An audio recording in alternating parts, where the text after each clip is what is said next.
हरे कृष्ण.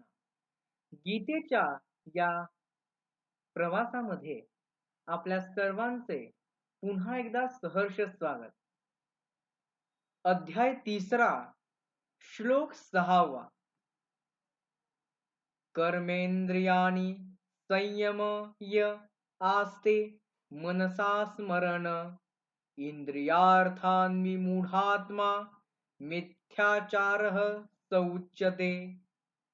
जो मनुष्य आपल्या कर्मेंद्रियांना वश करून बसतो पण मनाने इंद्रिय विषयांचे चिंतन करतो तो मूर्ख आहे आणि त्याला ढोंगी म्हणतात.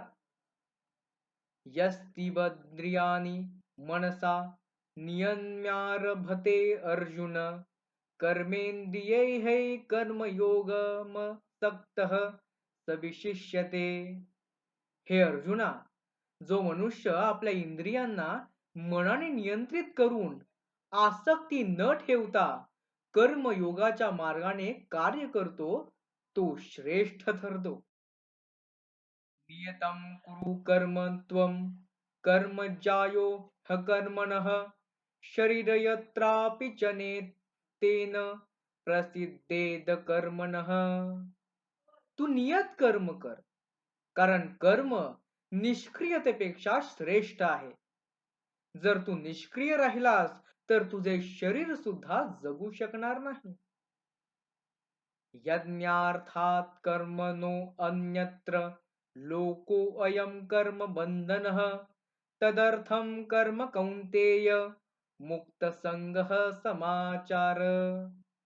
हे कौंतेया, कर्म फक्त यज्ञासाठी केले गेले तर ते बंधनकारक होत नाही.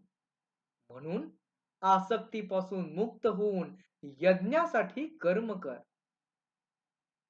सह यज्ञाः प्रजाः सृष्टा पुरोवाच प्रजापतिः अनेन प्रसविष्यध्वमेष वस्तित्वष्टकामधुक.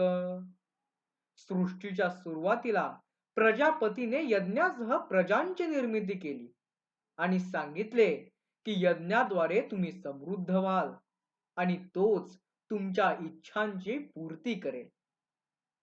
या पुढील गीता आपण पुढील भागात पाहणार आहोत. तोपर्यंत हरे कृष्णा.